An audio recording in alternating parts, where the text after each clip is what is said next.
bien, nous avons la joie d'accueillir aujourd'hui René Roussillon pour une nouvelle cyberscopie. Alors René, eh bien ces dernières années, tu nous avais déjà fait un très beau cadeau, toi et ta bande, si je peux dire, avec Catherine Chabert, Alain Ferrand, Albert Sicode, Nicolas Georgieff et Pascal Roman. Tu nous avais offert à tous les cliniciens ce manuel de psychologie et de psychopathologie clinique générale chez Masson en 2007. Et c'est vrai que ce bouquin a fait un tabac. Il s'est vendu comme du bon pain et il a été plébiscité. Alors je t'avais à l'époque interviewé et nous avions publié le résultat de cette rencontre dans Carnet Psy. Il y a une chose qui m'avait beaucoup frappé, c'est que finalement ce livre était issu d'un enregistrement de cours et tu avais réussi à préserver cette chose tout à fait précieuse et rare à l'écrit, une atmosphère orale proche de tes cours qui sont plébiscités à l'Université Lyon 2 où tu travailles. Quelques années plus tard, en 2012, tu nous proposes donc manuel de pratique clinique, cette fois-ci en navigateur solitaire, mais en navigateur solitaire qui s'appuie sur toute une communauté de cliniciens. Et d'ailleurs, clinicien, c'est un terme que tu nous proposes dès le début de cet ouvrage comme étant générique et comme renvoyant, bien sûr, aux psychiatres, aux psychologues, aux psychanalystes, mais aussi à tous ceux qui ont une pensée clinique, qui ont, qu'ils soient orthophonistes, psychomotriciens, une activité qui se réfère à la psychanalyse. Alors, dans la quatrième de couverture, on découvre l'ambition de ton ouvrage, qui n'est pas des moindres. Tu utilises d'ailleurs une majuscule pour qualifier cette ambition.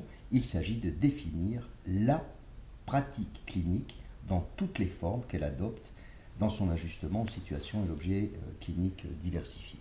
Donc tu essayes véritablement d'extraire de la diversité un modèle qui serait générique. Alors, est-ce que tu pourrais peut-être, dans un premier temps, nous dire quelle est la genèse de ce projet? On se doute bien que ça s'inscrit dans une trajectoire ancienne, mais peut-être rappeler qu'est-ce qu'il en est véritablement de la fondation de ce travail dont tu nous proposes l'issue aujourd'hui. Oui. Je pense qu'il y a plusieurs fondations. Oui. Il y en a une première qui est au fond dans la même lignée que le précédent manuel, c'est-à-dire essayer de ressaisir quelque chose qui est la quintessence de mon cours, qui s'adresse au M2 Pro de l'Université Lyon 2. Et donc c'est un cours que j'ai construit, reconstruit pendant des années. Puis j'avais envie de le transmettre. Et puis à cela s'est mêlé un deuxième enjeu qui est né au moment où on a lancé les opérations Sauvons la clinique. Et où moi je voulais bien sauver la clinique. J'ai été en pointe dans ce mouvement. Je crois même que c'est moi qui ai lancé l'idée. Mais je ne voulais pas sauver n'importe quelle clinique. Je voulais que la clinique pour laquelle on se battait soit une clinique qui soit mieux définie, mieux cernée. Donc il y avait donc l'idée de dire, qui me semblait absolument important à l'heure actuelle, qu'il y ait une espèce d'ensemble de concepts référentiels de la pratique clinique et qu'il y ait quelque chose. Alors, je dois dire que le titre général du manuel de pratique clinique, c'est pas mon titre, hein, c'est le titre de l'éditeur. Moi j'avais dit introduction, proposition, avec l'idée nettement que ce que je voulais lancer c'était un mouvement. Un chantier. Oui, un mouvement pour qu'on s'attelle à cette question. Le projet était mégalomane, bien évidemment, sauf si l'idée d'un projet, d'une introduction prenait et que d'autres personnes s'y mettent. À l'origine, il y avait même cette idée de faire une espèce comme on fait dans les séries américaines, là, il y a un épisode pilote, hein, c'est-à-dire de faire un pilote. Et puis qu'ensuite, il y ait d'autres praticiens, d'autres théoriciens qui se mettent au travail pour essayer de retravailler tel et tel aspect que j'avais fait qu'introduire en quelque sorte. Et puis, alors, il y a eu un troisième enjeu qui est venu se mêler aux deux premiers. C'était quand même le constat que la pratique analytique traversait une crise. Un certain type de modèle de la pratique analytique tel qu'il est travaillé dans les sociétés de psychanalyse néglige par trop quelque chose qui est extrêmement fort dès qu'on va sur les terrains. Donc là, ça a été tout ce qui s'est joué autour des échanges sur le titre de psychothérapeute. Et où j'avais le sentiment qu'à vouloir restreindre d'une certaine manière la psychanalyse à la cure type, et à vouer d'une certaine manière aussi les autres pratiques aux gémonies d'une appellation un peu dépréciée, que c'était un très très mauvais calcul. Et j'avais, moi, envie de donner des outils pour toute la noblesse effective des pratiques de terrain, de toutes les pratiques de terrain, de gens qui sont inspirés, qui s'inspirent de la psychanalyse ou qui sont inspirés par la psychanalyse, ou qui sont des psychanalystes travaillant en dehors des dispositifs psychanalytiques classiques, d'essayer de donner un signal fort à tous ces gens en disant ces pratiques-là sont fondamentales, tout aussi fondamentales que la cure type. Et c'est par elles qu'actuellement, les avancées les plus significatives de la clinique et de la pensée psychanalytique sont effectuées. Alors, je l'évoque d'ailleurs dans le manuel, quand on regarde un peu comment ceux qui sous-tendent les grandes œuvres des 40 dernières années, oui. Melanie Klein, c'est les enfants, Winnicott, c'est les bébés, Bion, c'est la psychose, c'est les groupes, pour citer que cela, les patients borderline, pour Green ou d'autres. Ce ne sont pas du tout des gens qui relèvent d'une psychanalyse standard. On ne met pas les bébés sur un divan et on ne s'installe pas avec un fauteuil derrière. Donc, or ce sont là les gisements d'évolution et de créativité les plus importants.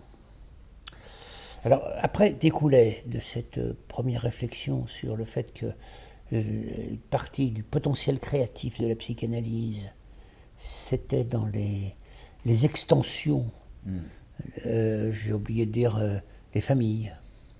J'ai oublié de dire les groupes, les institutions. Hein, vraiment. C'est dans les extensions sur ces objets-là que quelque chose était en train d'avancer du côté de la psychanalyse. Ça impliquait deux choses. Ça impliquait de dire quels sont les dispositifs avec lesquels on peut travailler psychanalytiquement. Donc ça impliquait une réflexion sur les dispositifs. Est-ce que le dispositif psychanalytique est le seul dispositif ? Ou est-ce que c'est un cas particulier d'un dispositif général qui serait alors ce que j'ai appelé un dispositif analysant et qui serait un cas particulier, particulièrement important, particulièrement intéressant, le berceau, le dispositif originaire, mais pas le seul dispositif. Et à partir du moment où c'est plus le seul dispositif, ça veut dire une métathéorie nécessaire des dispositifs analysants. Et ça a été quand même un point tout à fait important dans ma démarche, qui s'inscrit dans le prolongement de ma réflexion sur le cadre. Parce qu'au fond, quand j'ai fait mon bouquin sur le cadre, qui est une partie de ma thèse, de mon doctorat d'État, j'avais déjà en tête l'idée qu'il il fallait peut-être avoir une théorie générale du cadre ou des cadres, Oui. et pas simplement du cadre de la psychanalyse. Alors bon, dans le cadre de ce bouquin, je reste bien sûr tout à fait centré sur le cadre psychanalytique, sauf que quand même j'ai déjà la préhistoire du cadre. Alors la préhistoire du cadre, ça nous donne la chose suivante. S'il a fallu un siècle pour aboutir au cadre de la psychanalyse, c'est peut-être que le cadre de la psychanalyse n'est pas le cadre terminal non plus. C'est peut-être qu'à partir de celui-là, il y a quelque chose qui va se continuer. Et je crois que si, mettons, on peut dire qu'en certains côtés, c'est la rencontre avec l'hystérie qui précipite et qui organise le cadre, puis celle, par certains côtés, de la névrose de contrainte, la névrose obsessionnelle. J'ai l'impression que les patients borderline et les patients psychotiques réinterrogent la pertinence de ce dispositif pour eux. Voilà, ça donne ça. quelques idées de ce qu'il y avait derrière. Tu traduis bien effectivement dans les premières pages de ce livre le fait que ce qui permet à cette vieille dame qui est la psychanalyse de rester fringante, bien vivante, c'est sa confrontation à des objets de recherche, des objets cliniques qui sont innovants. Bon, effectivement, tu viens d'en rappeler un certain nombre. Alors, toi, tu en décris quelques-uns, hein, je t'en laisserai dire un mot, et en particulier autour des cliniques de l'extrême. Il y a un certain nombre d'exemples qui t'amènent à utiliser ce terme sur lequel je serais content de te voir réagir, qui est le terme de bricolage. Alors on le connaît, c'est un terme dont Lévi-Strauss avait fait un usage célèbre, parce qu'effectivement, c'est à la fois, pour les connaisseurs, ambitieux comme terminologie, mais ce pourrait être pour certains orthodoxes quand même assez païen d'imaginer que le cadre psychanalytique trouve des évolutions à travers ce tâtonnement que pourrait représenter la figure du bricolage. Alors, pour bien parler du bricolage, il faut aussi parler du sur-mesure. Par certains côtés, quand on voit l'évolution du dispositif psychanalytique avant Freud, on s'aperçoit que c'est une série d'ajustements pour tenter qu'il soit au plus proche de dispositifs commodes pour conduire l'analyse des états névrotiques, pour dire les choses vite. Cette idée du sur-mesure, c'est aussi quelque chose qu'on va voir se découvrir dans la pratique analytique. C'est-à-dire que moi, je ne suis pas de ceux qui pensent qu'il y a une intervention qui est psychanalytique et une qui n'est pas psychanalytique, etc. J'ai l'impression que ça, c'est pas une bonne manière de raisonner et qu'il faut arriver à ajuster. C'est un travail d'ajustement permanent aux particularités du processus psychique du patient dans notre modalité d'intervention. C'est-à-dire que d'une certaine manière, la psychanalyse, elle doit se réinventer avec un patient. Alors, comme en couture, c'est pour ça que j'ai aimé l'analogie avec le sur-mesure, il y a des gens qui ont une conformation corporelle telle que le prêt-à-porter leur va comme un gant. C'est-à-dire que le prêt-à-porter, c'est en fait le sur-mesure des gens standards. Donc à partir de ce moment-là, on est déjà dans le sur-mesure, sauf que ça ne se voit pas. Parce que comme ils ont une conformation standard. Alors on peut dire que par certains côtés, il y a un certain nombre d'aspects des états névrotiques qui sont standards par rapport au prêt-à-porter qui du coup apparaît comme sur-mesure. Après, il y a la grande question des grands aménagements. Alors, il y a une deuxième mesure qui s'appelle la mesure industrielle. La mesure industrielle, c'est pas complètement le sur-mesure avec son ajustement extrêmement spécifique, c'est un intermédiaire. Tu as du standard, mais tu as en même temps un standard qui commence déjà à s'ajuster. Oui. Et il y a un certain nombre de dispositifs qui sont des dispositifs en mesure industrielle. Et puis il y a un certain nombre de particularités chez certains patients. Alors moi, il faut dire que j'ai eu dans ma clinique la confrontation avec des organisations avec des patients qui étaient très mal dans les dispositifs classiques. Et j'ai donc dû accepter les pressions qu'ils faisaient pour que j'essaye d'ajuster le dispositif le plus possible à leurs particularités. Et au bout d'un moment, j'ai eu cette idée d'un dispositif sur mesure. Alors un dispositif sur mesure, ça se bricole, mais ça se bricole au sens d'un artisan qui ajuste, qui prend les mesures exactes du taux de poitrine, de la longueur de jambe, du petit revers, et qui donc prend des mesures. Et qui ouvrait donc sur une question qui était importante, c'est qu'est-ce qu'il faut mesurer pour créer un dispositif. À ce moment-là, s'ouvrait la question de... Donc le bricolage, ça c'est la pratique concrète, Oui. mais le bricolage, pour qu'il puisse bien se faire, il faut qu'il ait un certain nombre de règles. Bricoler, c'est ajuster sur mesure un dispositif à une situation clinique donnée. Alors, bon, là, la réalité concrète, c'est quoi? C'est 45 000 psychologues cliniciens qui sont en première ligne au charbon sur des tas de dispositifs de soins, qui ont à jouer avec toutes les contraintes, qui sont des contraintes de type de population, de mode de symbolisation, qui sont des contraintes économiques, qui sont des contraintes liées à des facteurs géographiques, etc., etc., et que l'utilisation de toutes ces contraintes, ça ne peut pas produire un objet standard, transférable et transposable. Et c'est là qu'il y a cette idée d'un bricolage. Le bricolage, tel que je me le représente, dans une maison, c'est on a un petit coin qui est sympa, on va faire un petit meuble, mais parfaitement adapté à ce petit coin. On va chez Ikea, on ne trouve pas. On va chez Habitat, on ne trouve pas. On va chez Roche-Beaubois, on ne trouve pas. Et il faut le fabriquer soi-même. Parce que le coin dans lequel on va le fabriquer, il est tellement spécifique. Ceci étant, on peut le faire avec du bon bois, on peut le faire avec... il peut avoir une allure agréable, et il aura d'autant plus une allure agréable qu'on aura pris des matériaux de bonne qualité et qu'on l'aura au mieux ajusté à l'endroit où il est fait pour être mis. Alors tu insistes d'ailleurs sur le caractère régional de ces expériences. Oui.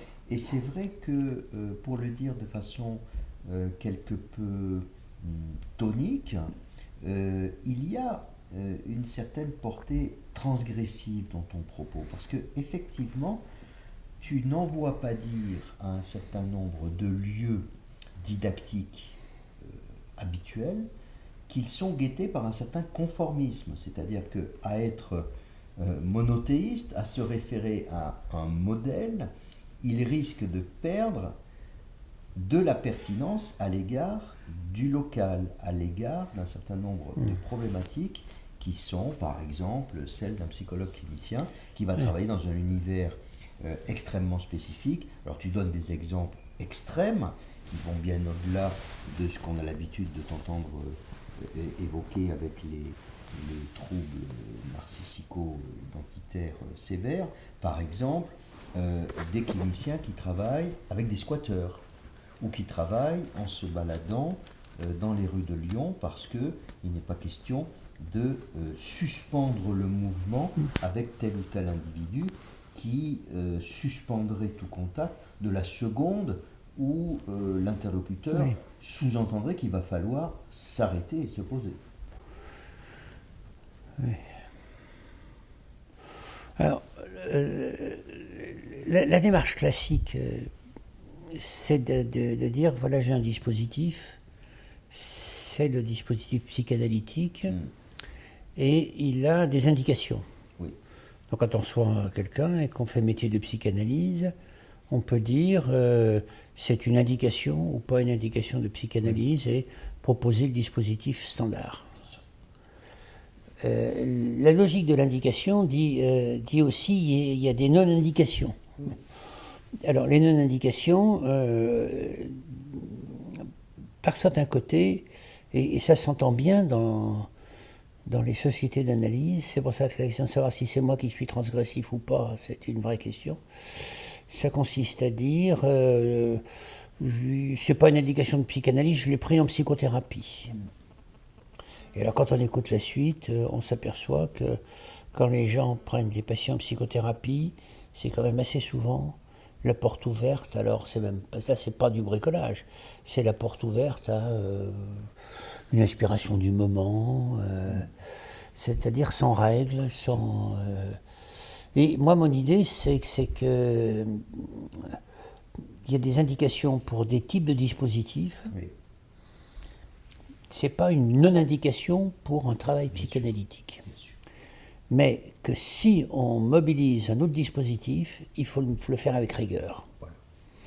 Donc, l'idée, c'était essayer de dégager des principes C'est ça. pour bricoler un dispositif. Voilà. Alors tu nous proposes un premier triptyque dans cette perspective, et je te laisserai ensuite peut-être zoomer sur un certain nombre de fleurs du bouquet qui te tiennent à cœur. Le triptyque, réalité psychique, l'existence de l'inconscient, et troisièmement, le fait qu'un certain nombre de dispositifs sont des attracteurs qui vont permettre que cette trame inconsciente puisse être mise à jour, serait bien ambitieux, Oui. mais en tout cas travaillée, mise en travail. Oui. En fait, l'attracteur, il ne se conçoit bien que dans son lien avec le transfert. Donc le réalité psychique, en effet, avec une partie inconsciente qui a comme caractéristique de ne pas être suffisamment bien intégrée. Oui. Et à partir du moment où elle n'est pas suffisamment bien intégrée, elle va tendre à chercher à se remettre en scène, en jeu, d'une manière ou d'une autre.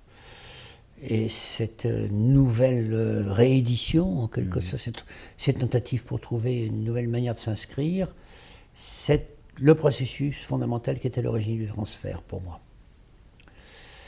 Donc ça, ce sont pour moi les concepts de base, hein, c'est-à-dire une réalité psychique en souffrance d'intégration qui tend à se transférer et donc à se rejouer. Alors ceci étant, un minimum, le dispositif, il doit pouvoir accueillir ce transfert et pas l'accueillir n'importe comment, l'accueillir de telle sorte que l'on puisse effectivement l'utiliser, on va dire de manière générale, pour le soin. Alors là, je me suis aperçu qu'il y avait des ambiguïtés dans le vocabulaire couramment utilisé à propos de ça. Puisque très souvent, on identifie le processus psychanalytique au transfert. Or, des transferts, il y en a dans la vie, il y en a dans la vie amoureuse, c'est pas une spécificité. Après, il y a eu l'idée que c'était pas le transfert qui était spécifique, c'était la névrose de transfert. Névrose de transfert qui serait une espèce de formation intermédiaire, les Bovici avaient pu fonder son rapport là-dessus, une espèce de formation intermédiaire entre la névrose infantile et puis le dispositif. Sauf que la névrose de transfert, on la rencontre aussi dans la vie.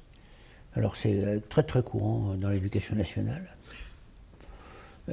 C'est très courant aussi quand on se penche sur la vie des grandes institutions. Il y a des névroses de transfert avec l'armée, il y en a avec l'Église, il y en a avec le métier de politicien. Donc les caractéristiques de la psychanalyse, c'était pas le transfert, c'était pas la névrose de transfert, c'était la névrose de transfert analysable. C'est-à-dire qu'effectivement, quand on fait une névrose de transfert avec l'Église, elle n'est pas analysable. Elle est utilisable pour l'Église, mais elle n'est pas analysable. Et idem pour faire la guerre, idem pour toutes ces pratiques-là. Notre caractéristique à nous, c'est d'utiliser la névrose de transfert pour l'analyse. Alors attends, je finis parce que tu m'as dit l'attracteur, j'en arrive à l'attracteur au bout de mon fil. Et à partir de ce moment-là, la névrose de transfert doit être organisée de telle manière qu'elle soit analysable, et ça suppose une organisation spécifique du dispositif, que j'ai marqué avec 3 termes, attracteur, c'est-à-dire que ça pousse vers ça attire les processus. Ça vient chez moi, il y a du feu, quoi. Ici, on peut relâcher ses censures, on peut laisser revenir les pans de sa réalité psychique qui sont en souffrance. Bon. Ensuite, un deuxième élément, c'est que si on veut vraiment l'analyser, il faut un système de grossissement. Donc c'est l'idée que les processus, ils sont non seulement attirés, mais qui sont condensés. Et puis ensuite, un troisième élément, c'est qu'une fois qu'on les a condensés, il faut aussi faciliter le travail pour les mettre en évidence, pour pouvoir les analyser. Donc ça, c'est le versant révélateur. Alors là, c'est un dispositif photographique. Hein, c'est-à-dire le révélateur, c'est au sens du révélateur en photographie. Hein. Donc avec tout un travail sur le négatif, sur... voilà. Petit détail. C'est vrai qu'ensuite, je crois qu'il est bon que nous allions maintenant vers un certain nombre d'axes majeurs de ce livre et qui représentent, sur la base donc de cette matrice là que tu viens de rappeler, des points de focalisation qui donc, redisons-le, sont, dans l'état d'esprit de ton travail, des dénominateurs communs, quel que soit ce qu'il en est des enjeux locaux. Alors, j'en cite comme ça un certain nombre, et puis sans doute que tu auras plaisir à revenir sur certains et à agencer le bouquet de la meilleure façon pour que les spectateurs de cette cyberscopie puissent trouver l'envie d'acheter et de lire ton livre, mais aussi de se représenter ton projet. Alors, il y a l'associativité, il y a la symbolisation, les besoins du moi et le médium malléable. Alors, un mot, ne serait-ce que pour te lancer sur cette associativité, pour que tu entendes qu'est-ce que moi ça m'a fait. J'ai eu le sentiment de la lettre cachée dans Edgar Poe. C'est-à-dire que c'est à la fois quelque chose dont on n'arrête pas de parler en psychanalyse, et dont finalement, au quotidien de l'exercice, on ne fait pas grand-chose au niveau technique, au niveau concret. C'est-à-dire que c'est un postulat, c'est un implicite, vous voyez bien ce que je veux dire, mais trop souvent, me semble-t-il, on reste dans l'allusif, et dans quelque chose de saturé, d'implicite à l'égard de cette associativité. Tu nous proposes des pages, moi personnellement, je trouve techniquement particulièrement incisives et pertinentes sur cette associativité, dont tu nous proposes une sémiologie et une psychopathologie, et une métapsychologie finalement, en rappelant quelque chose qui est au cœur de la psychanalyse, mais qui est trop souvent oublié. Alors, comment est-ce que tu réagirais à mon propos autour de cet axe majeur de ton livre? Oui, ça fait partie de ces choses de la pensée psychanalytique sur lesquelles, qui sont tellement connues, qui font tellement partie du bain culturel, qu'elles ne sont plus l'objet d'une interrogation. C'est ça. Or, le rétablissement de l'interrogation sur l'associativité m'est apparu à un moment donné comme étant une des clés de la question comment rester dans la rigueur de la pensée psychanalytique tout en s'éloignant du protocole standard. Alors, si on veut pouvoir écouter un délinquant qui a un tropisme particulier pour la mise en acte, soit on en reste à une certaine forme d'associativité centrée sur le langage verbal, et à ce moment-là, tout ce que ces actes expriment sont hors champ. Et on ne peut avoir qu'une approche négative, c'est-à-dire c'est du passage à l'acte, il soustrait les choses à la représentation, à la pensée, à la perception, etc. etc. Si on ne veut pas être contraint à un transfert négatif, j'entends un transfert négatif pas simplement au plan affectif, mais au plan épistémologique, c'est-à-dire n'avoir que des modèles qui tiennent comme hors champ des choses qui sont absolument essentielles pour les sujets, il nous faut une théorisation de l'associativité qui inclut aussi la possibilité de prendre et d'entendre au sein de l'associativité ces passages qui ne sont plus à ce moment-là des passages à l'acte, mais des passages par l'acte, un langage de l'acte. Alors c'est vrai là-dessus, c'est vrai de la mimique, c'est vrai de la gestuelle, c'est vrai de la posture. La bonne nouvelle, c'est qu'il n'y a rien à faire pour intégrer ces différentes formes, si ce n'est déconstruire une espèce d'idéologie du tout langage verbal, Oui. et de découvrir que c'était au fond la méthodologie même de Freud. Et que dès qu'on se penche sur son écriture, dès qu'on fait ce travail qui est très peu fait, qui n'a pas été fait, d'essayer de repérer chez lui quelle est sa théorie implicite de l'associativité, pour s'apercevoir qu'il a une théorie qui est tout à fait polymorphique de l'associativité, qu'il écoute, qui se règle sur un symptôme corporel, sur une mimique, une gestuelle, une variation de ton, etc. Et que non seulement il a un travail donc d'écoute de la polymorphie, mais qu'il a une écoute en polyphonie. Oui. C'est-à-dire qu'il écoute les correspondances, les discordances, les accordages, les discordages entre l'affect, la représentation, les mots, les choses, etc. Donc autrement dit, on reste bien dans la rigueur de la conception, sauf que cette rigueur-là, il faut la retrouver. Et alors du coup, j'en profite pour dire quelque chose qui m'a beaucoup frappé dans ma démarche.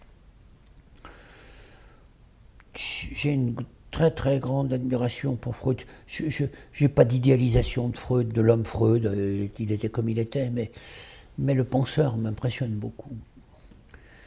Et bien sûr, il y a eu le mot d'ordre de Lacan, du retour à Freud. Lacan est retourné à Freud, mais il a surtout retourné à Lacan sur un certain nombre de points. Et moi, j'essaye de retourner aussi à Freud. Pourquoi ? Parce que j'ai l'impression que l'histoire de la psychanalyse, c'est aussi l'histoire dont on ne cesse de recouvrir un ensemble d'éléments qui sont les arêtes vives de la découverte freudienne, de sa pensée, de sa théorisation. Non pas qu'il ait tout pensé, mais qu'au niveau des fondements, il nous a quand même proposé un certain nombre d'énoncés, et qu'on ne cesse de les oublier, et que ça fait peut-être partie de l'histoire de la psychanalyse que de les oublier, de les redécouvrir, de les oublier, de les redécouvrir. Et que peut-être pour penser un certain nombre de choses, on est aussi obligé d'en oublier un certain nombre, et puis un certain nombre d'autres. Et il y a un moment où il faut retrouver ces autres. Alors c'est vrai pour l'associativité, je pense que c'est vrai aussi pour le dispositif. Freud n'a pas de fétichisation du dispositif analytique.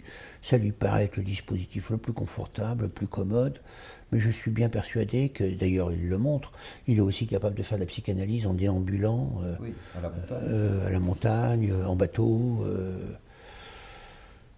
Et un certain nombre de choses ont été figées dans le processus du deuil international, enfin du deuil fait par le mouvement de psychanalyse internationale, du deuil de Freud. Je pense que c'est peut-être un processus qui est intéressant. Quand on est dans des processus de deuil, très souvent, dans un premier temps en tout cas, on a des arrêts sur image. C'est-à-dire qu'on se souvient de l'objet perdu avec des images fixes, qui vraisemblablement sont destinés à garder quelque chose dans un premier temps. Et puis, au fur et à mesure que le temps passe, on peut peut-être déconstruire ces images fixes pour essayer de retrouver quelque chose au plus proche, non plus de l'image figée du sujet, mais de ce qu'il avait comme dynamisme et comme vie. Donc l'identification, pour moi la meilleure, elle n'est pas à tel ou tel énoncé de Freud, elle est au processus dans lequel il est engagé et qui fait que c'est un processus d'ajustement permanent à son objet. Tu es de plus en plus reconnu, en tout cas par bon nombre de nos étudiants, mais aussi des cliniciens qui s'inspirent de la psychanalyse, comme un auteur influent pour tout ce qui touche maintenant à la consacrée symbolisation primaire. Est-ce que tu pourrais nous proposer quelques commentaires sur l'usage que tu fais de la symbolisation en général et en particulier dans ce livre? Parce que là aussi, on n'est pas typiquement dans la caisse à outils freudienne. Ce sont plus finalement quelques post-claniens qui ont parlé de symbolisation que Freud lui-même. Comment est-ce que tu perçois les choses et comment est-ce que tu les mets dans l'axe de ce travail de proposition d'une théorie de la pratique clinique fondamentale. Oui. Freud a des concepts référentiels. Un premier ensemble de concepts, ce sont les représentants de la pulsion. Représentant affect, représentation de choses, représentation de mots. Freud, c'est le langage de son temps, a embarqué en quelque sorte la représentance pulsionnelle du côté de cette idée d'une représentance. Ce qui veut dire qu'effectivement, implicitement, par rapport à ça, par exemple, la perception pour lui n'est pas une représentation. Alors que la pulsion, elle, se fait représenter. Deuxième concept clé de Freud, c'est quand même la question de la prise de conscience, ou du devenir conscient. Et donc on a le concept de représentation d'un côté et le concept de conscience de l'autre. Depuis pas mal de temps, et même chez Freud, puisque par exemple dans Construction et Analyse, il dit il n'y a pas de remémoration dans la cure, il n'y a pas de prise de conscience, mais par contre il y a des processus qui sont des processus équivalents, par exemple ce qu'il appelle l'excessivement clair d'un certain nombre de représentations, et ça ne passe pas par la conscience. Alors, après Freud, on est confronté à quelque chose qui est... quel terme utiliser si on admet que c'est le fonctionnement même de la vie psychique et de la vie cérébrale que de fonctionner dans la construction de représentation. Tous les travaux actuels que j'ai pu lire sur la perception montrent que la perception, c'est un processus représentatif, et qu'on devrait dire représentation perceptive. À partir du moment où tout est représentation, mais de manière nécessaire et intrinsèque, c'est un principe qui découle de ce que Francesco Varela appelait l'autopoïèse, c'est-à-dire le cerveau ne peut travailler que sur des unités représentatives. Donc il va tendre à tout transformer en représentation. À partir de ce moment-là, et à partir du moment où aussi on découvre qu'il peut y avoir des processus extraordinairement importants dans la régulation psychique sans prise de conscience, on est devant une cote mal taillée concernant les deux concepts clés. Alors l'idée, c'est à ce moment-là d'essayer de développer des concepts alternatifs qui tiennent mieux compte de ces réalités nouvelles. Quand on parle de représentation symbolique ou de symbolisation, on définit non seulement une représentation, mais une représentation qui, d'une certaine manière, a une conscience claire du fait qu'elle est représentation. Alors que la perception ne cesse d'estomper le fait qu'elle est représentation. Elle se donne comme l'image même de la chose. Alors que si je dis j'ai un fantasme, je pense, j'ai une idée, j'ai imaginé telle chose, je représente que je représente. Deuxième considération, mais qui découle de la première, c'est si la symbolisation, c'est une représentation qui a conscience de l'être, c'est aussi une représentation qui réfléchit sa nature représentative. Et on a un deuxième concept qui arrive, c'est que peut-être bien que tout ne passe pas par la conscience, mais tout ce qui régule passe par un processus réflexif. À partir de ce moment-là, on a la symbolisation de la symbolisation, c'est-à-dire les processus de la réflexivité.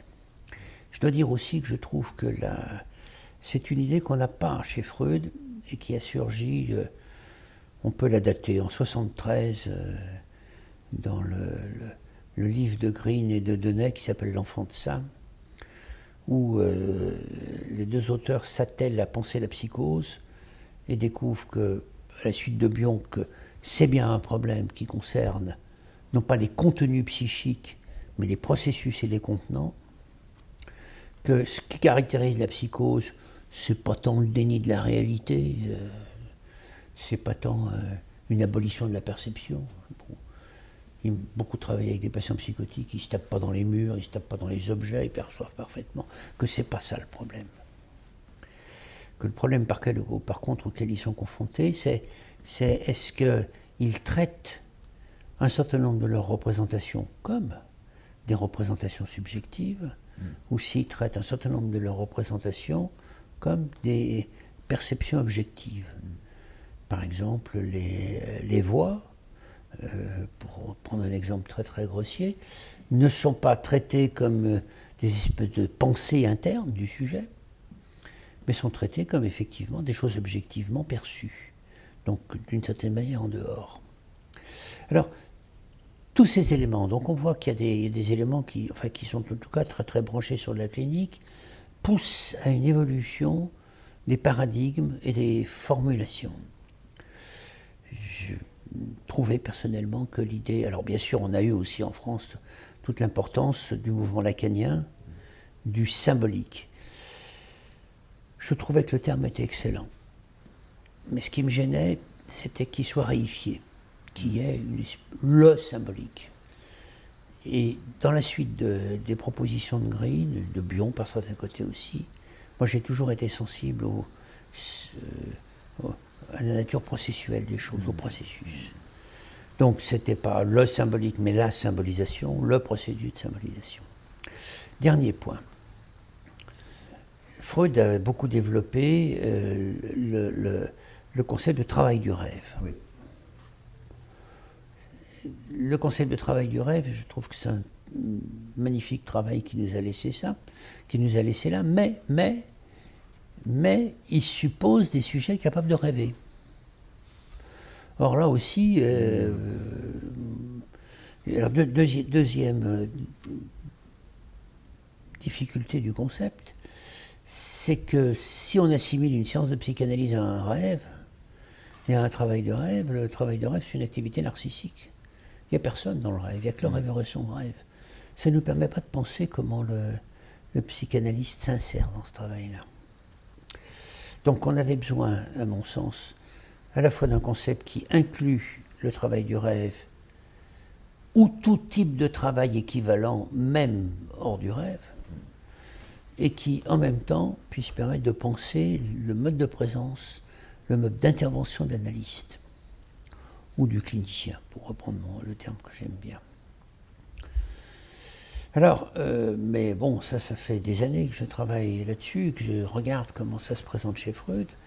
Je me suis aperçu que ce qu'il nous proposait, mais ceci dès la lettre de 96, du 6 décembre 96, la fameuse lettre 52, reformatée 112, quelque chose comme ça, dans l'édition complète, que dans cette toute première représentation de l'appareil psychique, Freud décrivait en fait deux processus.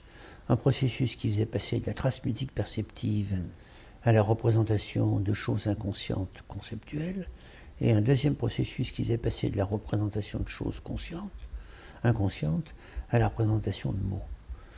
Que ça correspondait à l'idée rêve rêvé, transformé en rêve raconté.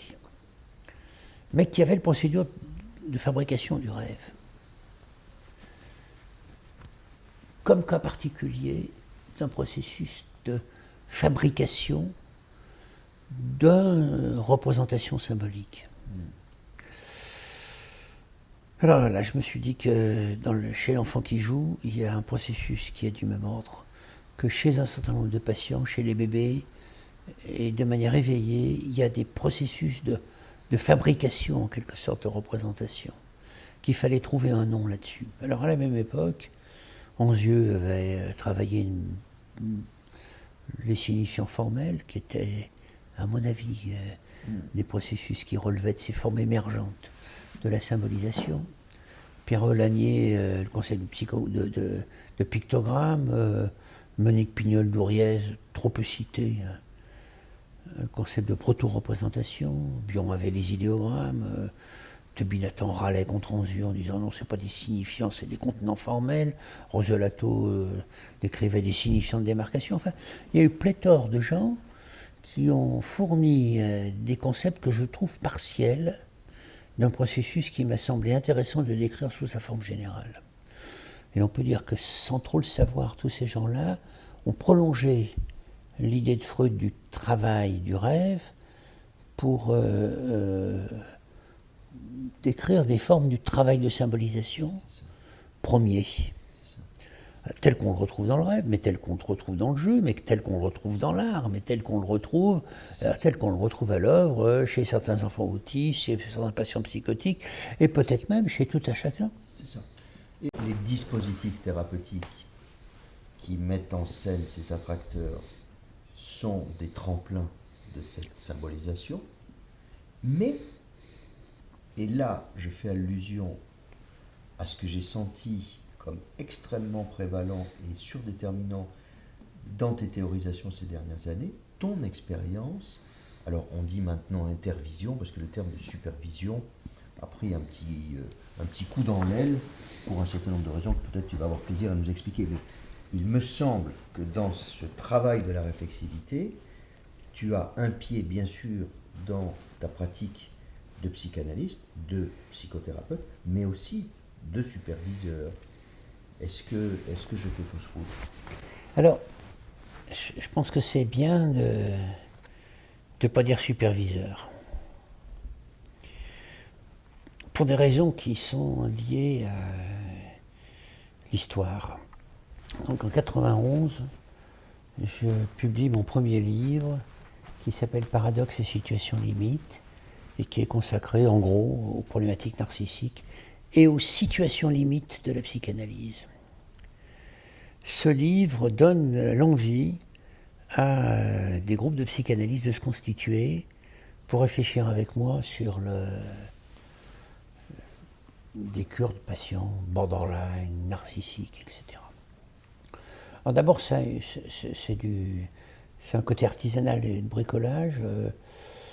C'est à l'occasion d'un voyage au Canada, d'un voyage à Bruxelles, d'un voyage en Grèce, où des groupes de psychanalystes se forment, ils viennent me parler de leur cure, et puis on discute comme ça dessus. Et puis, ça a pris une forme qui s'est petit à petit beaucoup plus organisée. En 93, juste avant mon rapport pour le Congrès des langues françaises, il y a l'idée de faire ça de manière un peu systématique. Donc se sont constitués à ce moment-là, d'abord en Belgique,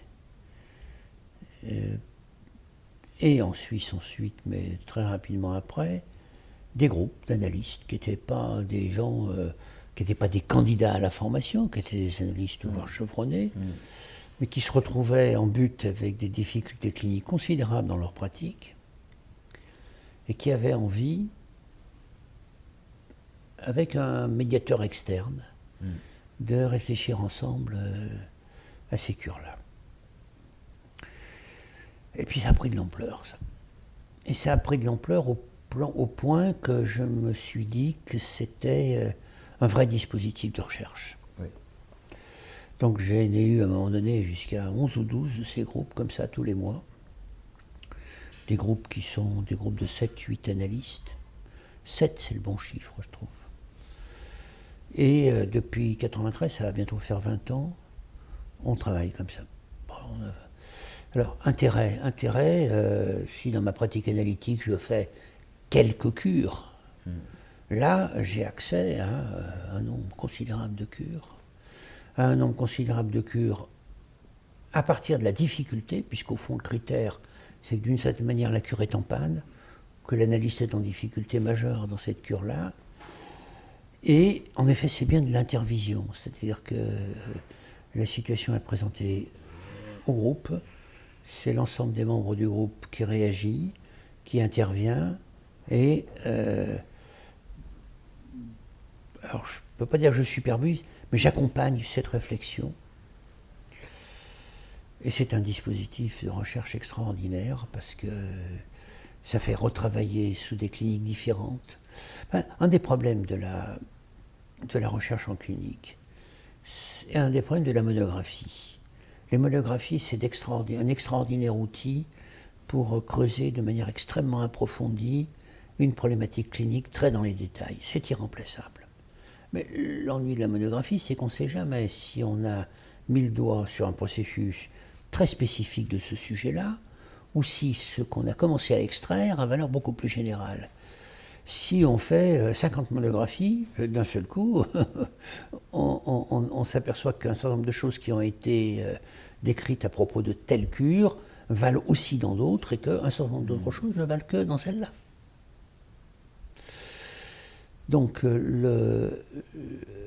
et puis alors, dernier point qui m'a frappé, qui a été vraiment là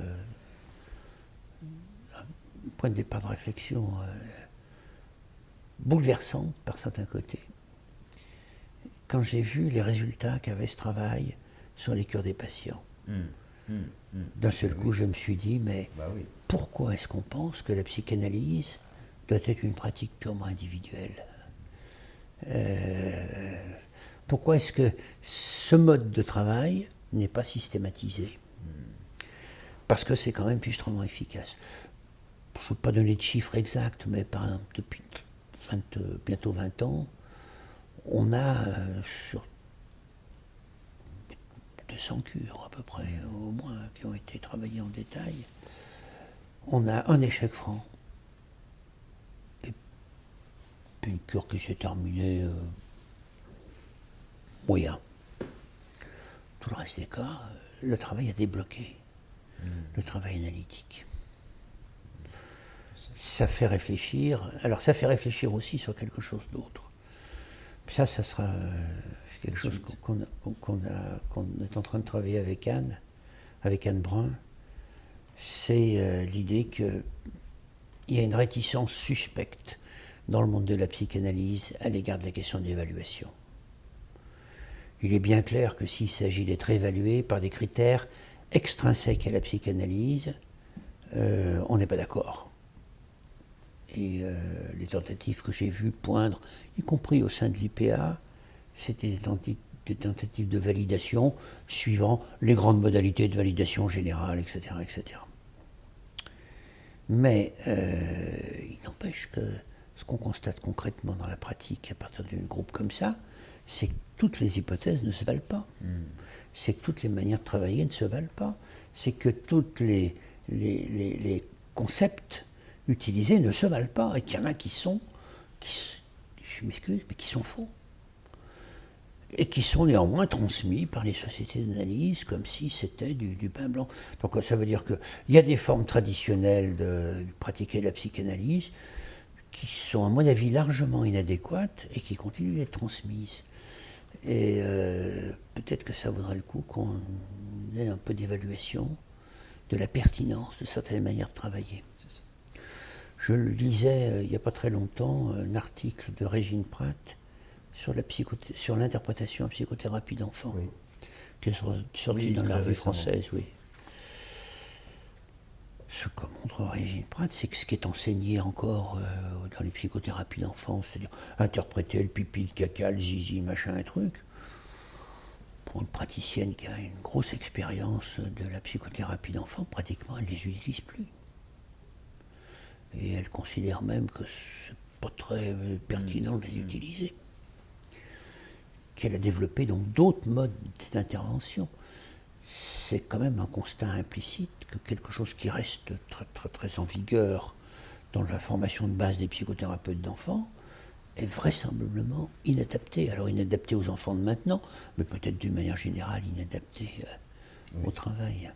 Il est peut-être temps justement, à ce moment précis de ton propos, d'évoquer, j'allais dire maintenant, deux best-sellers dans tes travaux. C'est tout ce qui touche au médium malléable et au paradigme du jeu.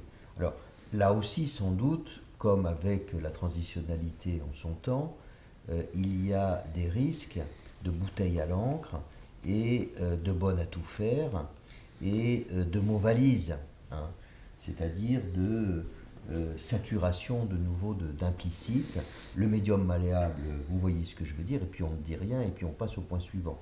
Donc pourrais-tu, avec précision, nous rappeler ce qu'il en est de la quintessence pour toi de cette métaphore du concept de linéaire, de médium malléable, et ce qu'il en est de la métaphore du jeu dans la série de tes travaux anciens sur Winnicott, toujours dans la perspective, c'est le reflet d'une métapsychologie des pratiques cliniques.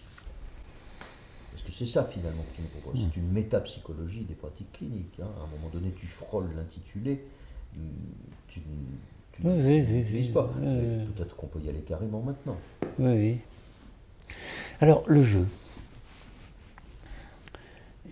En 1980, il y a un symposium qui est organisé au CERF, symposium européen, sur les psychothérapies. Je suis chargé de faire le travail de synthèse. C'est les psychothérapies, c'est-à-dire qu'il y a des gestalt-thérapeutes, il y a des analystes transactionnels, il y a des psychanalystes, il y a des bioénergéticiens, il y a des gens qui viennent de tous bords. Moi, je me balade dans les différents ateliers, j'écoute, je réfléchis aux interventions en plénière, et on me demande de faire la synthèse. Et les choses me frappent au fur et à mesure que j'écoute les gens, c'est que quand ça marche, c'est que, d'une certaine manière, c'est déployer un espace de jeu.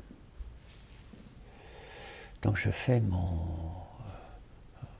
rapport qui s'appelle la Tour de Babel, puisque j'avais trouvé que c'était très Babel, ce symposium avec des gens qui venaient vraiment de tous les horizons. Hein. Il n'y avait pas que des psychanalystes, il y avait des thérapeutes humanistes, des groupes confrontation, tout ce qui, dans ces années-là, nous arrivait des Salènes, même y compris du Rolfing, des messages californiens et tout ce qu'on peut imaginer. Et là, alors il faut dire que simultanément, j'étais directeur de la recherche au sein d'un organisme de formation qui utilisait toutes ces pratiques de groupe. C'est pour ça d'ailleurs qu'on m'avait demandé de faire le symposium. Et qu'on avait monté des dispositifs de recherche où on utilisait, avec un groupe, on utilisait un dispositif analyse transactionnelle, un dispositif gestalt-thérapie, et il y avait un suivi au long cours du groupe pour essayer de voir ce que donnait ce groupe mis à ces différentes sources. Ça aussi faisait partie de l'expérience qui était sous-jacente à ma réflexion, et d'un seul coup, ce qui m'est apparu, c'est que quand ça marche, c'est qu'il y a pu émerger un espace de jeu. Donc là, à ce moment-là, j'ai une conviction qui renforce mon intérêt pour Winnicott. C'est pas directement Winnicott qui me souffle ça. C'est mon expérience qui rencontre un certain nombre d'énoncés chez Winnicott qui me font dire que je suis profondément d'accord avec lui. Quand il dit le processus naturel, c'est le jeu, et cette forme de jeu sophistiqué qu'on a inventé au XXe siècle, c'est la psychanalyse. Mais le processus fondamental, c'est le jeu. On est exactement devant la même démarche que la démarche de généralisation. Hein.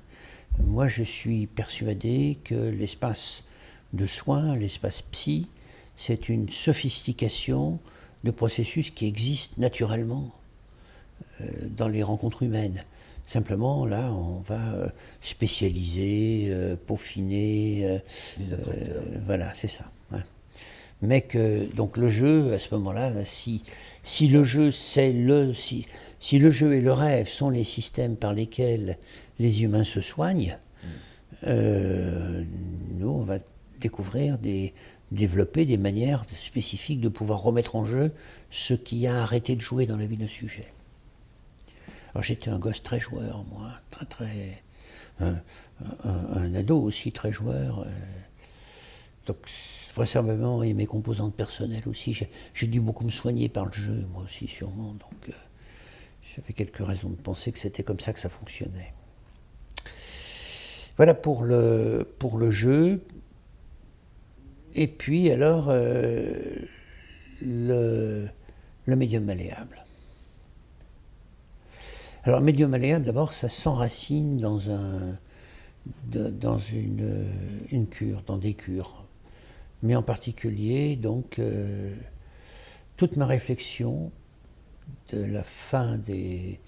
Alors, donc je suis admis en 77 à la formation analytique. Je suis un tout gamin, j'ai moins de 30 ans. Et par contre, je suis engagé comme psychologue, psychothérapeute au Maguette. Alors le Maguette, c'est notre Saint-Denis de Lyon, c'est une banlieue chaude. Je suis très démuni par rapport aux populations avec lesquelles j'ai à travailler, avec tout ce qui m'est enseigné à ce moment-là de la pratique analytique. Donc j'invente. Bon. Par ailleurs, je ne sais pas si c'est toujours comme ça, mais à l'époque, nos chers collègues, un peu plus anciens que nous, envoient aux jeunes psys qui débarquent, en nous faisant un immense cadeau, les patients les plus difficiles. Et je me retrouve embarqué dans des cures où, je dois dire que ce qu'on m'enseigne traditionnellement, alors excepté la deuxième supervision, la supervision surnuméraire que je fais avec Jean-Luc Denet, où on se met à bosser sur ces cliniques-là, pour les autres, j'ai pas beaucoup de repères qui me sont donnés. Donc, ceci pour dire que je me retrouve avec des patients où je suis très très en appétence de réfléchir sur comment est-ce qu'on peut faire, sachant que ce qu'on est en train de m'enseigner de la cure de psychanalyse classique se casse la gueule. Ça marche pas. Donc je suis embringué là-dessus. Une patiente dont d'ailleurs je discute de temps en temps avec Jean-Luc Denet, elle est tout à fait passionnante, décide à un moment donné d'arrêter son analyse. Elle dit qu'elle va bien, qu'elle va mieux. Moi j'ai le sentiment qu'il y aurait encore du travail à faire, mais je ne suis pas en mesure de lui dire qu'il faut absolument continuer. Donc on décide du protocole pour arrêter, on fixe une date, etc. Le lendemain, séance d'après, elle m'amène un rêve. Enfin c'est bien, dans la nuit le rêve, et la séance d'après elle m'amène ce rêve. Elle est dans un couloir noir, elle marche dans un couloir, un long couloir, elle voit un bout de fil de fer par terre, elle prend le fil de fer, elle le tord dans tous les sens, le bout de fil de fer casse, d'un seul coup c'est la nuit, et elle déclenche une crise de polyarthrite. Donc la cure va continuer, mais j'ai à réfléchir sur ce bout de métal qu'elle tord dans tous les sens et qui casse. Comme elle avait fait un rêve en tout début de cure, cette dame, enfin même c'était entre le premier entretien, c'est drôle, hein, entre le premier entretien préliminaire et le deuxième, elle fait un rêve, elle était d'origine italienne, on est à Venise, dans une maison sur pilotis, la maison est secouée, tordue dans tous les sens, et la maison tient. Et j'ai ce premier rêve de début de cure qui me revient en association du rêve de fin de cure. Et alors donc je suis sur cette idée-là de quelque chose qui est pas qui casse quand on le tord trop. Au même moment, est organisé à Lyon avec KS un colloque sur les doubles cultures. Et on travaille en particulier sur une jeune beurre qui fait ce qui est appelé une tentative de suicide et où elle avale des morceaux de matière plastique qui, comme son nom l'indique, ne l'indique pas plutôt, ne sont pas du tout plastiques. Et donc j'ai cette idée du plastique qui me vient, qui est là, j'ai cette idée de quelque chose, et je me dis, mais il y a là une expérience qui a l'air d'être tout à fait importante pour ces problématiques narcissiques. Et cette expérience-là, je ne vois pas de théorisation de ça. Et je ne la vois pas non plus directement quand je lis Marion Miller. Parce que Marion Milner, le gamin avec lequel elle travaille, c'est un mécano. Et il dit simplement, un mécano, avec un mécano, on peut tout faire. Mais elle introduit néanmoins, alors le terme qu'elle utilise, je crois qu'en anglais c'est pliable medium, c'est le médium pliable, pas médium, mais que c'est traduit par médium malléable. Et puis au Minguettes, j'ai un patient psychotique qui allait pas mal, qui allait mieux, et qui s'effondre parce qu'il a perdu une poupée qu'il appelait à tout faire. Alors, ces différentes expériences cliniques me hantent, me travaillent. On est dans les années 80, là aussi. 80, le congrès de Serres, c'est entre 80 et 83, 84, je suis pris là-dedans. Et puis, je reprends la formation du symbole, l'article sur la formation du symbole chez Marion Milner.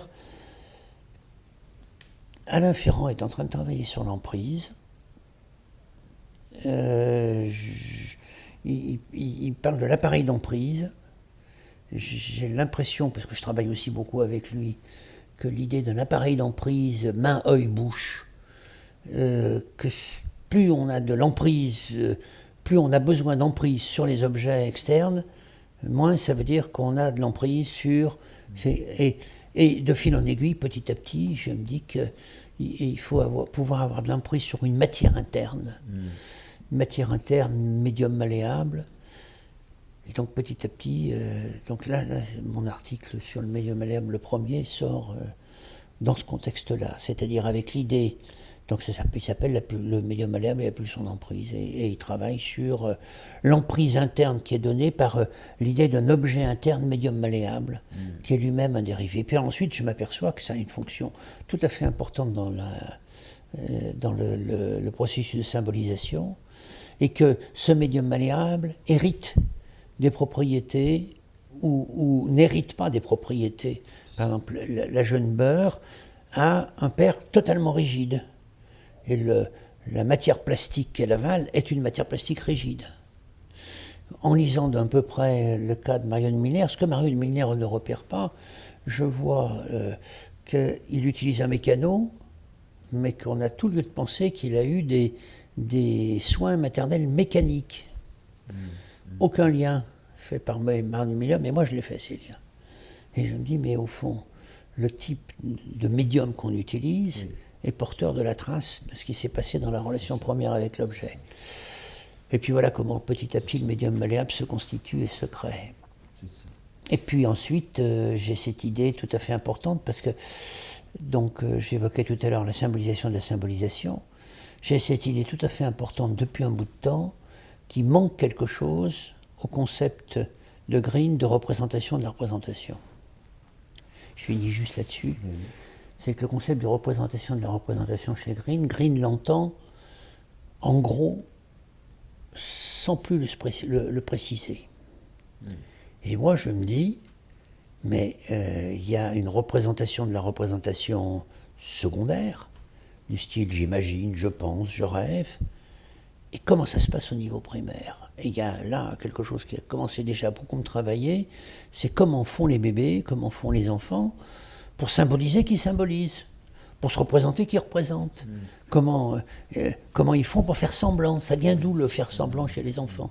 Toutes ces questions-là.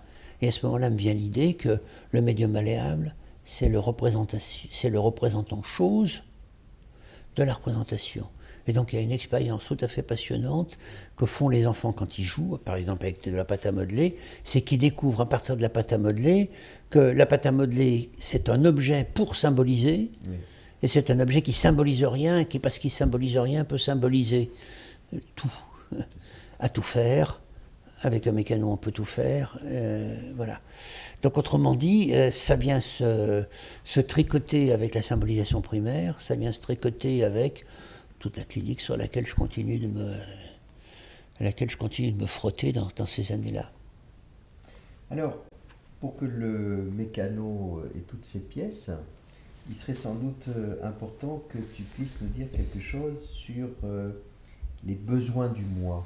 Parce que c'est vrai que la première fois que j'ai vu ça, et que je me suis dit, tiens, ça arrive même en tête de chapitre, je me suis dit, mais que se passe-t-il? C'est l'ego-psychologie de retour.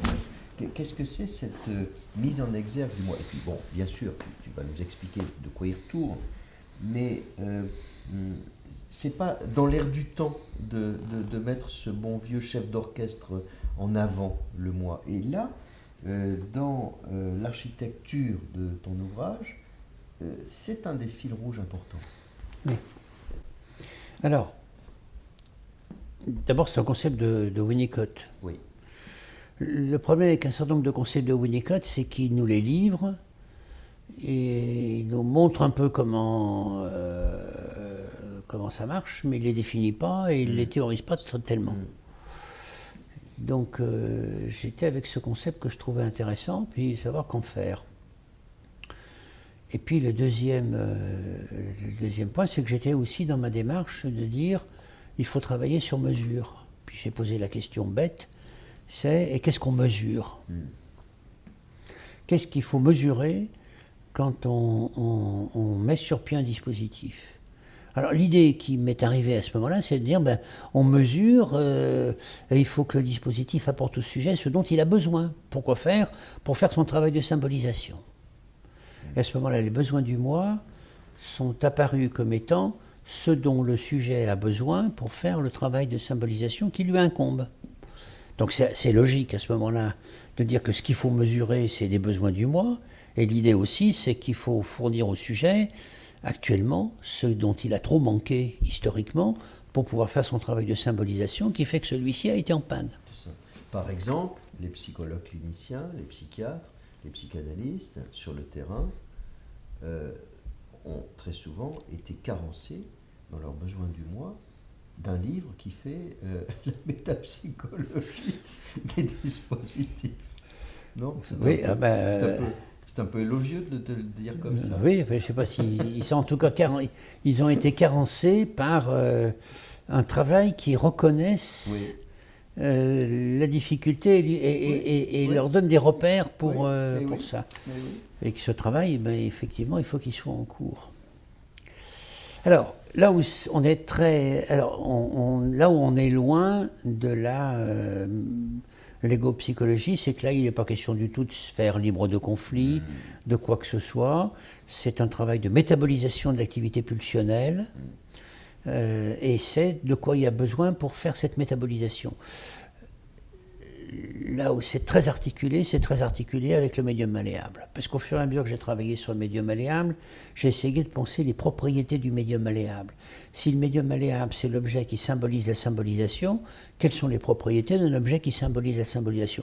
On peut le dire d'une autre manière en termes paradoxal, c'est pour ne rien représenter, qu'est-ce qu'il faut contenir comme qualité pour être capable de tout représenter parce qu'on ne représente rien. Donc il faut qu'il soit sensible, il faut qu'il soit indéfiniment transformable. Enfin, il y avait un certain nombre de propriétés. Je suis parti dans une analyse serrée de toutes ces propriétés-là, et j'en étais à 11 ou 12. J'en étais à 11 ou 12 jusqu'à ce que, d'un seul coup, je m'aperçois qu'il y avait un titre de livre qui était « Psychologie des masses et analyse du moi ». Et je me suis dit... l'analyse du moi, c'est un concept chez Freud. C'est pas un concept de l'égo-psychologie. L'égo-psychologie en a fait quelque chose, mais Freud a très bien. Et puis alors, il y a aussi des petites phrases chez Freud où il dit qu'il faut alterner les fragments d'analyse du ça avec les fragments d'analyse du moi. Et je me suis dit qu'il avait là l'amorce de toute la métapsychologie des processus, de toute la théorisation sur les processus. Parce que l'analyse du moi, c'est l'analyse des processus du moi.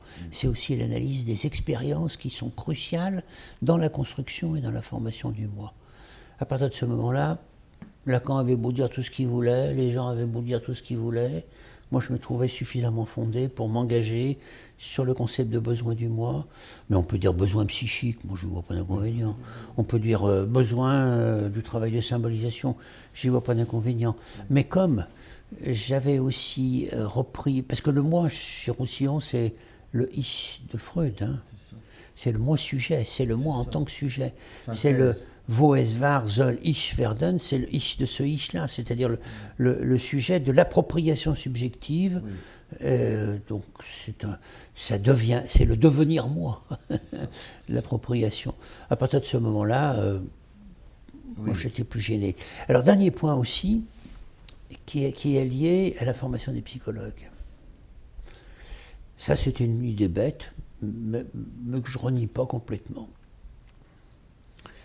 Du côté des instituts de psychanalyse, parce que j'étais aussi en permanence hanté par qu'est-ce qu'on fait quand on forme nos jeunes psychologues à la pensée psychanalytique alors qu'ils n'ont pas tout le temps fait une analyse personnelle, même s'ils sont très souvent en cours de psychothérapie, font un travail personnel comme ils disent.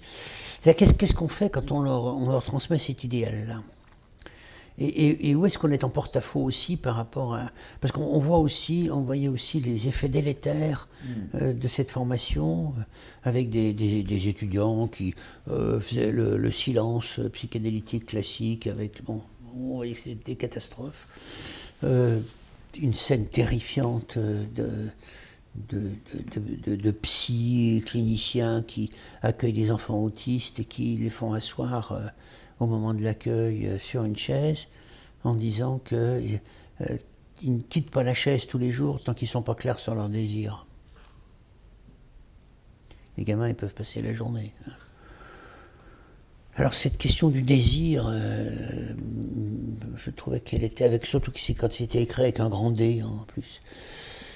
C'est pas les désirs du sujet, c'est le désir avec un grand D. Et je me disais que le psychologue clinicien devait s'occuper du besoin, mais pas du désir. Et puis dernier point de cet élément de déconstruction, c'est que je me suis aperçu que chez des tas de patients, problématiques limites, etc., aller savoir si le processus auquel ils étaient en but, c'était un besoin ou un désir. Est-ce qu'il n'y a pas des besoins de désir ? Est-ce qu'il n'y a pas des besoins de plaisir ? Par exemple, pour faire le travail de liaison. Je me suis aperçu de plus en plus que la distinction extrêmement claire était une distinction très sophistiquée et qu'il y avait des tas d'appareils psychiques. Alors voilà, donc c'était des tas de raisons qui faisaient que je pouvais me permettre d'aller de ce côté-là, oui. Et du besoin et du moi. C'est vrai que tu en as déjà parlé un tout petit peu, mais si tu en étais d'accord, je te proposerais volontiers que ce soit le dernier point que tu puisses évoquer pour faire justice à ce livre qui va marquer une ponctuation importante pour tous les cliniciens. C'est ce que tu proposes au final dans ton ouvrage, c'est-à-dire cette tentative d'extraction d'une métapsychologie des pratiques cliniques comme finalement tremplin de recherche. Alors, tu l'as déjà dit, on l'a entendu à travers tout ton propos, et c'est vrai que probablement un certain nombre des personnes qui vont t'entendre à l'occasion de cette cyberscopie se seront déjà représentées en t'écoutant tout un tas de perspectives de recherche, mais pour que tout le monde soit bien au diapason, ça me semblerait important que tu puisses nous dire, toi, l'idée que tu te fais de cette stratégie de recherche en général, et puis peut-être à partir d'exemples qui te tiennent à cœur et qui sont tes objets de recherche du moment.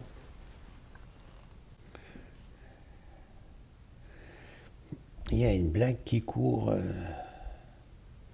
sur la recherche dans les universités. C'est une petite formule comme ça en disant à l'université, des gens qui cherchent, on en trouve, mais des gens qui trouvent, on les cherche. C'est-à-dire, moi, faire de la recherche pour faire de la recherche, ça ne m'a jamais intéressé. Faire de la recherche parce qu'on est confronté à des problèmes cliniques et qu'il faut trouver quelque chose pour arriver à aider les gens, ça m'intéresse. Ce qui veut dire qu'on a développé à Lyon, et ça dès que j'étais en titre de professeur, c'était le cas, mais déjà avant c'était une préoccupation. On a développé à Lyon des dispositifs, par exemple nos thésards, ce sont tous des praticiens qui sont engagés avec des pratiques de terrain. Et la question à laquelle on aboutit quand ils nous rencontrent, c'est de dire comment est-ce qu'on peut utiliser leurs pratiques de terrain comme dispositif de recherche. Donc l'idée, c'est en permanence d'essayer de penser à quel compte un dispositif praticien peut être un dispositif de recherche. Parce que je pense que c'est véritablement une voie tout à fait importante et essentielle pour le développement de la psychologie clinique. Par ailleurs, je ne crois pas du tout, je pense qu'il y a une espèce d'hétéromorphie à travailler avec des pratiques non cliniques du matériel clinique. Je trouve qu'il y a quelque chose qui est un peu en porte-à-faux. Et puis dernier point préalable, c'est qu'on a des étudiants qui faisaient un master pro, un master recherche, un master pro, et qui étaient confrontés au passage pratique-recherche, où je trouvais qu'ils se débrouillaient remarquablement bien, et que je me suis dit qu'ils se débrouillaient si remarquablement bien, c'est-à-dire si, quand on les prenait en master de recherche, on faisait considérablement progresser leur pratique, c'est qu'immanquablement dans la pratique, il y avait une dimension de recherche. Alors à partir de ce moment-là, le problème ne se pose plus suivant les formes traditionnelles. Là, ce qu'on appelle recherche, ça n'est pas la recherche, c'est la formalisation universitaire de la recherche. Donc dans la clinique, il y a de la recherche. Et il n'y a pas de pratique clinique qui ne soit pas... Alors j'ai beaucoup aimé, parce que recherche ça m'agaçait à cause des gens qui cherchent, on les trouve, des gens qui trouvent, on les cherche. J'ai beaucoup aimé par contre l'idée d'une exploration. Et j'ai pensé que la dimension de la recherche qui concernait la clinique, c'était la dimension exploratoire. On explore une question. À partir de ce moment-là, ce qui m'a paru intéressant, ça a été de dire à mes étudiants, écoutez, vous avez des dispositifs praticiens, on va tenter de donner des formulations scientifiques à vos dispositifs praticiens et au matériel que vous avez à partir de ça. Alors c'était quoi les formulations scientifiques? C'est de dire, vous avez votre dispositif de praticien, c'est un dispositif de recueil de données. Il a un niveau de pertinence, il a des limites, il a des particularités. Travaillons son niveau de pertinence, ses limites, ses particularités. Et la recherche sur le dispositif est née de l'étude des limites, des particularités, des spécificités de chacun des dispositifs cliniques. Ça a débouché sur une recherche sur les dispositifs cliniques. Oui. On s'est aperçu d'ailleurs, c'était intéressant, qu'au moment de nos rencontres avec l'ARS, que c'était parfaitement inintelligible pour un certain nombre de nos collègues qu'on puisse faire une recherche fondamentale sur les dispositifs cliniques, parce que pour eux, à partir du moment où il y avait dispositif, c'était de la recherche appliquée. Et c'était vraiment pas très évident d'arriver à leur faire comprendre qu'on faisait de la recherche fondamentale sur qu'est-ce qui caractérise un dispositif clinique comme dispositif symbolisant, comme dispositif analysant. C'était vraiment une grande difficulté. Mais pour nous, c'était ça le nouveau travail sur la méthodologie. La méthodologie, c'est plus, à ce moment-là, de monter de toutes pièces un dispositif pour étudier un objet. C'était d'utiliser la réflexion sur le dispositif clinique pour voir la pertinence du type de matériel qu'on arrivait à recueillir. Sachant que les dispositifs, ils étaient aussi bricolés, comme je l'expliquais, par les angles particuliers des terrains de soins avec lesquels ils travaillaient. Et puis, alors, le dernier point, par rapport à ça, je ne sais pas si c'est le dernier, mais un point de plus par rapport à ça, c'était qu'en même temps, ils avaient parfois monté un certain nombre de dispositifs qui ne marchaient pas. Donc il fallait les aider aussi à faire évoluer leurs dispositifs. Mais s'il y a des dispositifs qui ne marchent pas, c'est que tous les dispositifs ne se valent pas. C'est là encore une fois que toutes les hypothèses ne se valent pas. Ce qui veut dire qu'immanquablement, on en est venu petit à petit à penser la question de l'évaluation des dispositifs. Enfin, c'est quand même assez spectaculaire de constater qu'il y a des tas et des tas de lieux où on a des protocoles de soins, des dispositifs à médiation, on fait ceci, on fait cela, qu'on n'évalue jamais les effets de ces... Et alors, là encore une fois, on avait le choix soit entre des dispositifs qui soient... enfin, des modes d'évaluation qui soient venus d'ailleurs, soit créer nos propres modes d'évaluation. Donc, de la recherche, on évolue vers la mise au point d'outils d'évaluation des dispositifs et des pratiques cliniques. Et puis derrière aussi peut-être bien l'évaluation des modèles de pensée et d'intelligibilité. Une dernière question quand même, c'est la suite, j'allais presque dire logique de ce travail. Alors on la pressent là aussi, on l'intuitionne à travers ce que tu donnes de ce livre foisonnant et ce que tu nous as dit aussi ces derniers mois au sujet de ce projet, c'est-à-dire maintenant, puisque c'est un chantier, comment est-ce que ça va se décliner pour tel ou tel questionnement local, pour tel ou tel environnement spécifique. Alors, est-ce que, et je crois que oui, tu as une feuille de route précise pour l'avenir de ces déclinaisons? J'ai cru comprendre qu'en tout cas, il y avait un projet qui était déjà bien avancé avec Anne Brun sur les médiations thérapeutiques, je dis juste? Oui. Alors, le futur.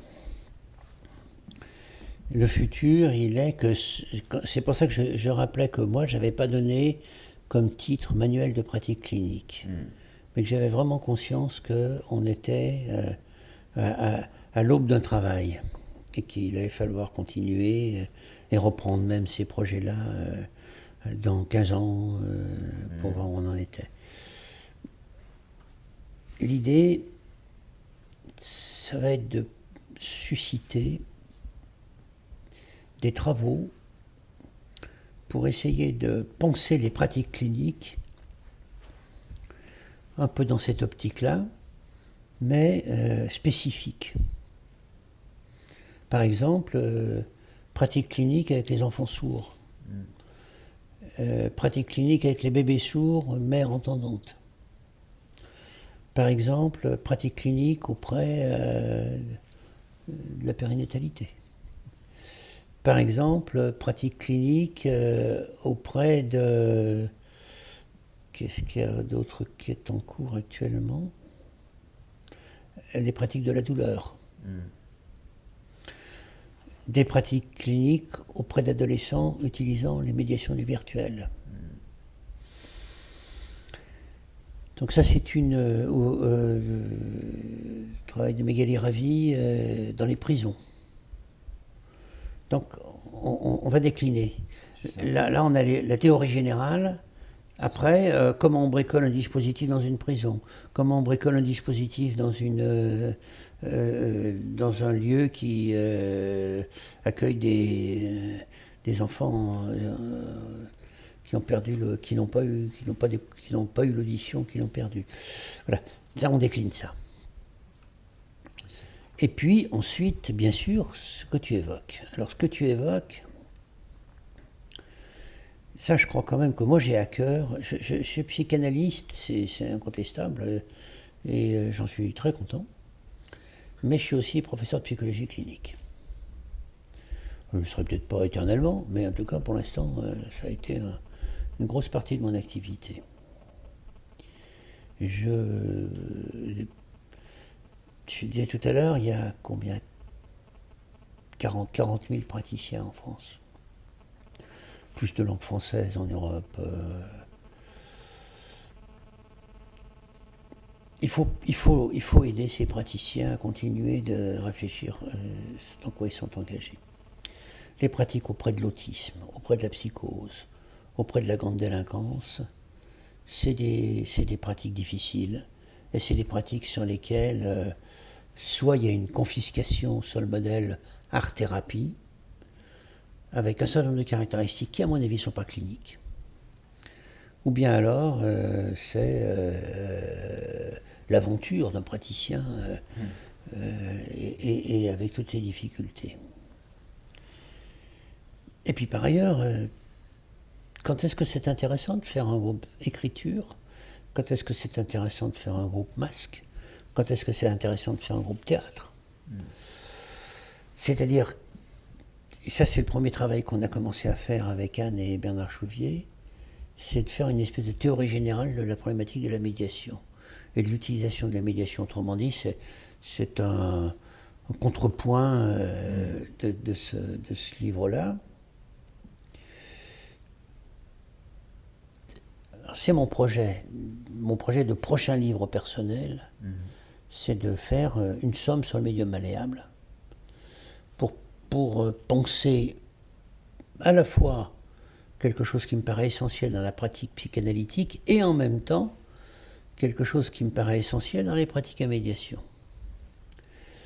Et puis décliner, dériver là aussi la médiation avec animal, médiation avec pâte à modeler, médiation avec la danse, médiation avec... qu'est-ce qu'on a fait d'autre encore comme médiation? Avec certains dispositifs audiovisuels, l'utilisation des caméras, l'utilisation des... Dans la pratique, je veux dire, pardon, la thèse de Marie-Aimée Aïs-Guméry, elle est confrontée, donc la thèse porte sur la dépression du postpartum. Il y a un protocole, à 3 jours, à 1 mois, etc., des films, le bain du bébé, là, etc. Sauf que ça devient très vite intenable, parce que ce qu'elle observe est effarant. Elle observe comment un bébé est en train de se désorganiser parce que la mère ne voit pas qu'il a des appels, des modes de communication, etc. Et Marie-Aimée imagine qu'on repasse le film à la mère. Elle a une pratique, c'est une fille très douée, elle est en cours de formation analytique. C'était une thésarde qui m'avait été envoyée par les Bovici. Comme elle déménageait à Lyon, il fallait voir aussi, on pourrait travailler avec lui. Et je veux dire que j'en ai bien remercié parce qu'on a fait un très beau travail. On se repasse le film. Et de manière très habillée, elle dit oh, ben, vous avez vu là? Non mais regardez. Oh, j'ai l'impression qu'il vous appelle. Regardez son petit doigt. Et elle apprenait au maire à repérer les signes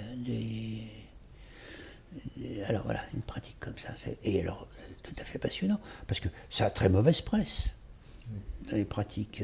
Or, on peut avoir une utilisation clinique de ces dispositifs-là, qui ne sont pas nécessairement persécuteurs. Oui, ça s'appelle Bénéfice. La guidance interactive. Bénéfice secondaire, au fur et à mesure que la mère apprend à mieux communiquer avec son bébé, elle est moins déprimée. Surprise, mais intérêt. Voilà, donc alors ça, là il faut des thèses, j'ai besoin de jeunes praticiens qui s'engagent là-dessus. Et puis moi j'essaye de travailler avec eux pour formaliser ces pratiques. Et puis les évaluer, parce qu'on ne peut pas continuer non plus de développer des pratiques sans voir ce qu'elles apportent. Et alors là, juste un dernier point peut-être d'annonce, c'est essayer de fourbir nos outils d'évaluation spécifiques. Les deux qu'on a évoqués ici, c'est l'associativité et le jeu. Alors, j'en ai discuté avec Serge Frisch, qui est le président actuel de la Fédération européenne de psychanalyse, et on va essayer de lancer à partir de Bâle un projet européen, multicentré, multinational, sur une évaluation de l'associativité. D'abord parce que, est-ce que ça veut dire la même chose je ne sais pas moi, en russe, en polonais, en italien, en français, en anglais, l'associativité. Ils n'en parlent pas beaucoup, les anglo-saxons, à part dans le dernier bouquin de Christopher Bellas. Bon. Et puis, deuxième projet, ça on en a parlé, c'est une modalité d'évaluation par le jeu. Ce qui veut dire aussi tout un travail de précision de ce qu'on veut dire par jeu. Mais oui. Et c'est le jeu manifeste, c'est l'enjeu du jeu, le jeu latent dans le jeu, l'évolution du jeu, le processus du jeu. Il y a plein de choses à penser autour de ça. Et là, pour l'instant, il y a des contacts en cours avec le Brésil, avec la France. Et partout où je passe, j'essaye de vendre la question et de recruter des troupes, parce que là aussi, l'idée, ça serait d'abord de commencer par un état des lieux. Oui, un état des lieux, c'est-à-dire aussi faire une recension des jeux. Mais oui. Les jeux de la première année, les jeux de la deuxième année, les jeux de la troisième année, etc., de façon à avoir déjà une espèce d'herbier premier des types de jeux, voir quels sont les jeux les plus typiques, s'il y a des jeux typiques, étudier les variations typiques par rapport aux jeux typiques, enfin bref, etc. Là aussi, on est parti sur des projets à 10 ans, mais je crois que ça vaut le coup. Bon, ben voilà un bon mot de la fin, qui n'en est pas une, puisqu'on va se retrouver dans quelques années avec Alain Casanova, qui est toujours témoin de nos cheminements cliniques. Et pour ton prochain livre, nous débattrons sur tes avancées. En tout cas, mille merci pour ce nouveau livre qui va être intéressant à suivre dans sa trajectoire dans notre communauté. Parce que c'est vrai que je suis curieux de voir comment est-ce qu'il va être accueilli. Je ne doute pas de son succès, mais je serai à l'affût pour voir les réactions par rapport à ce que je soulignais tout à l'heure comme étant quelque peu orthodoxe. Enfin, tu mets un petit peu de poil à gratter, je dirais, dans quelques articulations stratégiques, et ça va être intéressant de voir comment est-ce que le système va métaboliser tes propositions. Oui, ça m'intéresse aussi. Mais ce qui m'intéresse encore plus, parce que c'est pas sûr que ce soit du côté des réactions de l'orthodoxie psychanalytique les choses les plus intéressantes. Ce qui m'intéresse le plus, c'est de savoir comment les praticiens vont réagir. Bien sûr. S'ils vont pouvoir s'en emparer comme d'un outil utile. Bien sûr, ça je le crois. En tout cas, tu le leur as bien adressé. Ils se reconnaîtront dans ce livre. On espère. Merci à toi, René. Merci Sylvain, merci Alain.